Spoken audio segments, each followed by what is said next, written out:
everyone doing? There was a couple of people who left, and I don't think they like my name. I've never been here before. I want to give yourselves a round of applause because you guys are really warm. Hey, go on. That means your turn. Go ahead. Tommy had a great story. It was quite funny. Mine, I took Breathless very literal. And this takes me back to March 14th, 91. The elementary school bell rings at the end of the day. The hallway was full of children immediately running through the halls. The phys ed class was getting out.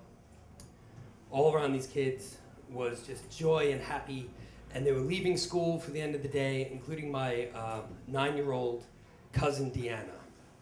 Deanna was getting out of phys ed class, and like every Tuesday and Thursday, she runs across the gym with her friends to leave out of the main door. And but this day was different because as she was running by that motorized partition door, she gets stuck by her neck and her arm against a wall and the partition door. Now, how these work, these partition doors, is if you hold the key, it moves. If you let it go, it stops. If you turn it back, it retracts. The gym teacher put a piece of wood on the key and went to his office. So she's stuck, jammed in there. The screams shrilling through the hallways. Luckily, down the hallway, there was a police officer that was just finishing up a lecture on drug awareness. Comes running in and calls for the firemen. It seemed like hours before they got there. It was only minutes. He tried to help her. The door wouldn't go back because it was already too far forward. And the firemen get there, and they're trying to get the door open. They can't, to no avail. The Jaws of Life had a hard time. 45 minutes it took. She was finally free. She was free of the wall. She was free of the partition. She was free of air. They take her to the hospital, and for the next 9 days, she's in the hospital. I was in 11th grade. How do I deal with this? I was busy with high school. I was busy with running. I was dealing with my life. I have to visit her. Now, when I was 9, I was in the hospital. I was in there for 3 weeks. I had osteomyelitis. That's a bone infection. It's terrible. It's horrible. I don't recommend it. It's terrible. And I was in there for 3 weeks. Now I was in the pediatric wing. Pediatric wing is set up with the heroes on the wall, the Sesame Street characters on the wall, balloons, jolly nurses smiling. And so I'm going to go visit Deanna, my little cousin. We get into the hospital. We don't even go towards the pediatric wing. We don't even stay on the same floor. We go up. We go down the hallway, which is cold. I get into the room. I think I'm going to be sitting here talking to her, laughing with her. She had an infectious laugh. She was very funny. I was looking forward to that, but I was quickly reminded of the situation. 9 years old, stuck in a door in an elementary school. There's a huge shock through the entire neighborhood. And the whole, I just can't describe what it was. Moms, dads, parents, family, the district, the news media. Here I am in this room with my cousin. She's bloated. She's got bruises. It's not the same place. I don't see the characters on the wall. I don't see the heroes. I don't see balloons. I don't see nurses smiling. The room is beige. It's cold. There's tubes.